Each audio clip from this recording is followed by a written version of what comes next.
Tuan Haji Hussein bin Ismail.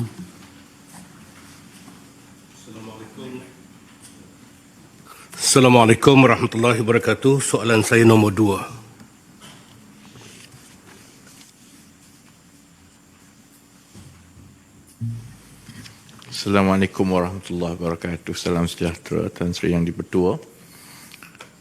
Untuk makluman ahli yang berhormat, inisiatif bagi meningkatkan penerimaan amalan alam sekitar, sosial dan tadbir urus ataupun environmental, social and governance yang selalu disebut ESG telah mula diberi perhatian di dalam rancangan Malaysia ke-12.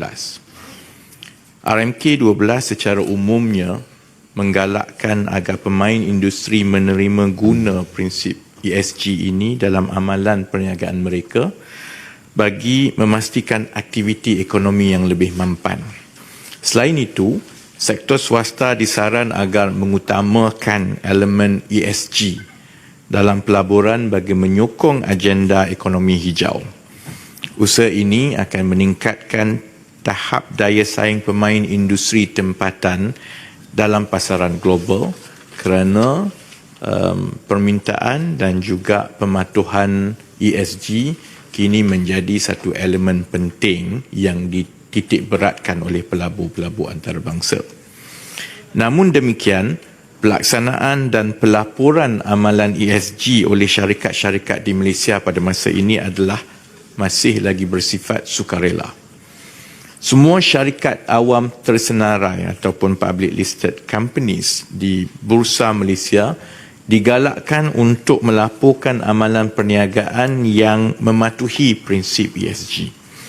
Pelaporan ESG akan dikuatkuasakan oleh Bursa kepada semua PLC pada tahun 2024. Maksudnya syarikat-syarikat PLC mesti mempunyai satu bahagian di dalam laporan tahunan mereka yang disyaratkan oleh Bursa yang menyentuh mengenai prestasi mereka melaksanakan ESG. Tuan Yang di-Pertua, dalam kalangan perusahaan mikro, kecil dan sederhana pula, secara umumnya prestasi amalan ESG masih lagi di tahap yang rendah. Ini berikutan tahap pemahaman dan kepentingan ESG yang masih kurang dan ada beberapa kajian ataupun dapatan yang membayangkan keadaan ini. Pertamanya ialah tinjauan PMKS 2023 oleh SME Corp pada bulan Januari hingga Februari 2023 menunjukkan hanya 39.9% daripada 1,489 responden yang menyedari kepentingan amalan ESG di dalam perniagaan mereka. Satu lagi kajian iaitu Malaysia's Business and Economics Condition Survey yang dilaksanakan oleh Gabungan Dewan Perniagaan dan Perindustrian China Malaysia atau AXIM bagi tahun 2021 dan 2022 menunjukkan hanya 26% sahaja daripada PMKS ada kesedaran tentang amalan hijau. Oleh itu, Tan Sri Yang di-Pertua dan Ahli Dewan, Kementerian Ekonomi sebagai focal point dalam pelaksanaan ESG di Malaysia akan terus mempergiat usaha untuk menggalakkan penerimaan ESG di kalangan pemain industri. Dan ini akan melibatkan beberapa perkara, contohnya mewujudkan ekosistem ESG yang kondusif bagi mempercepatkan penerimaan ESG ini terutamanya di kalangan PMKS. Dan ekosistem ini akan meliputi aspek-aspek yang berkaitan dengan dasar, garis panduan yang jelas, standard yang bersesuaian dan yang sama penting ialah elemen pembiayaan dan insentif yang mencukupi untuk peningkatan kesedaran, pemahaman dan penerimaan ESG di dalam perniagaan PMKS. Terima kasih.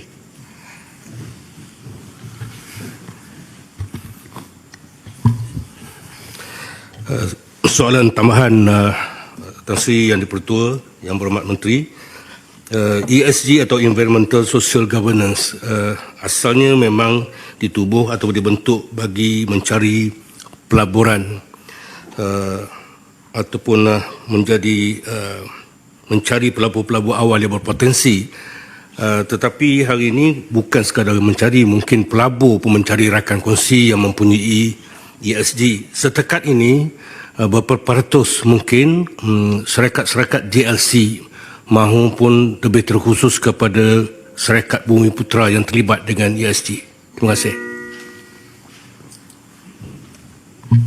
Terima kasih Ahli yang berhormat. Saya tidak ada angka yang khusus kerana seperti jawapan saya tadi, setakat ini sehingga tahun ini pelaporannya hanyalah bersifat sukarela.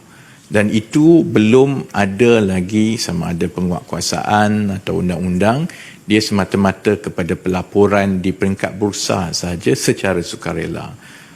Sebab itu kita perlukan kerangka yang lebih laju untuk kita melibatkan dan memastikan seberapa banyak syarikat mula mempunyai elemen ESG di dalam perniagaan mereka.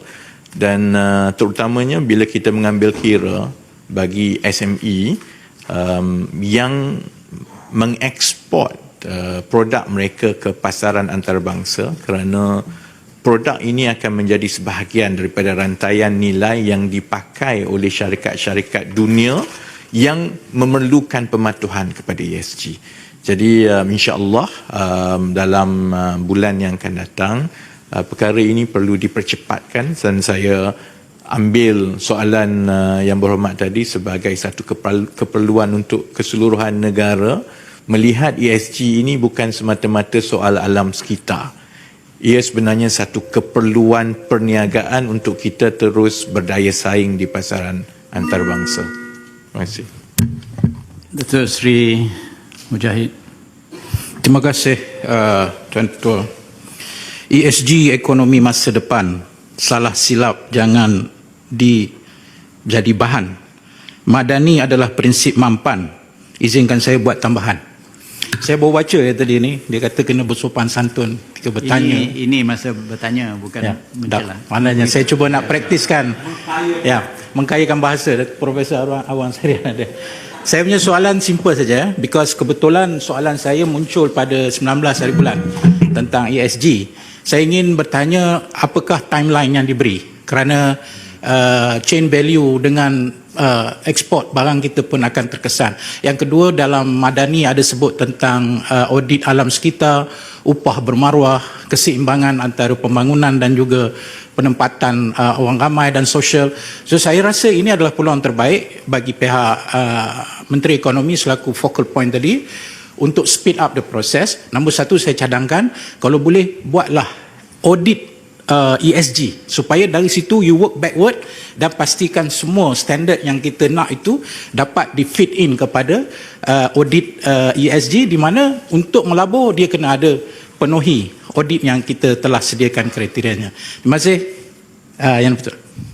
Boleh juga dalam form pertanyaan. Terima kasih Tuan Sri Yang Ketua, terima kasih Yang Berhormat. Soal ESG ini sebenarnya lebih penting dari segi amalan kepada syarikat-syarikat kita kurang daripada pelabur. Kerana pelabur yang mahu masuk ke Malaysia selalunya menjadi keperluan kepada mereka untuk menggunakan kontraktor ataupun pembekal-pembekal yang ada rekod ESG yang baik. Jadi ada dua perkara di sini. Dari segi pelaburan itu saya ingat dasar-dasar kerajaan sekarang memang sudah mempercepatkan. Sebab itu tumpuan kita untuk 6 bulan pertama pentadbiran ini ialah mempercepatkan energy transition dengan izin Tuan Sri Yang Ketua. Maknanya memastikan bahawa kapasiti ekonomi hijau kita ini boleh memenuhi tuntutan pelabur-pelabur. Tetapi yang lebih mencabar ialah soal bagaimana syarikat-syarikat kita dapat mula mematuhi elemen-elemen ESG, terutamanya dalam keadaan struktur ekonomi kita yang hanya 3% lebih sahaja yang syarikat besar. Kemudian syarikat sederhana ni hanya 2% saja. 95% adalah syarikat bersaiz kecil dan mikro. Sebab itu saya tidak fikir buat masa sekarang kita boleh meletakkan penguatkuasaan undang-undang ataupun garis masa yang mewajibkan, kerana ini akan menjadi kos yang besar kepada syarikat-syarikat ini. Jadi tumpuan kerajaan ialah bagaimana kita membina ekosistem yang kondusif itu untuk memastikan pematuhan dan pengenalan elemen ESG dalam perniagaan di kalangan syarikat PMKS terutamanya tidak membebankan. Sebab itu saya masih lagi belum ke jalan melaksanakan audit dan sebagainya lah, kerana kita perlu galakkan dan kita perlu sediakan insentif yang sewajarnya supaya mereka boleh dapat melaksanakan itu secara sukarela, insyaAllah. Saya sikit nak tanya itu sebab ESG ni melibatkan kos. Apa bantuan sokongan kerajaan yang boleh supaya syarikat-syarikat kita mematuhi ESG ni? Soalan daripada speaker. Terima kasih Tan Sri dengan soalan. Pertamanya Tan Sri yang penting ialah kerana kepakaran ataupun perkhidmatan yang melibatkan pengenalan dan pematuhan ESG ini masih lagi terhad di dalam ekonomi kita. Ia hanya ditawarkan oleh beberapa syarikat tertentu sahaja yang fokusnya ialah kepada syarikat-syarikat antarabangsa. Jadi kosnya mahal. Jadi perkara pertama ialah untuk kita mewujudkan sama ada melalui insentif bantuan kepada syarikat-syarikat kecil supaya jumlah perunding atau syarikat yang boleh menawarkan khidmat ini lebih banyak. Apabila lebih banyak dan permintaan itu lebih besar, maka ia akan mengurangkan kos yang perlu dibayar oleh syarikat-syarikat keseluruhannya. Jadi tumpuan buat masa sekarang dalam tempoh 1-2 tahun ini ialah untuk mewujudkan permintaan daripada syarikat-syarikat kecil yang insya-Allah kerajaan akan pertimbangkan bentuk bantuan kewangan untuk mereka mula melaksanakan secara sukarela, kerana melalui itu apabila lebih banyak pula syarikat yang boleh menawarkan khidmat pematuhan dan standard ESG ini, itu akan menurunkan kos untuk jangka masa yang panjang. Terima kasih Tan Sri. Terima kasih.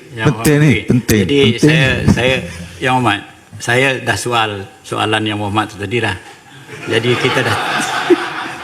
kita dah jawab 3, Menteri dah jawab 3 tu. Dalam peraturan 23/4 tu 3 tu jelas, ya.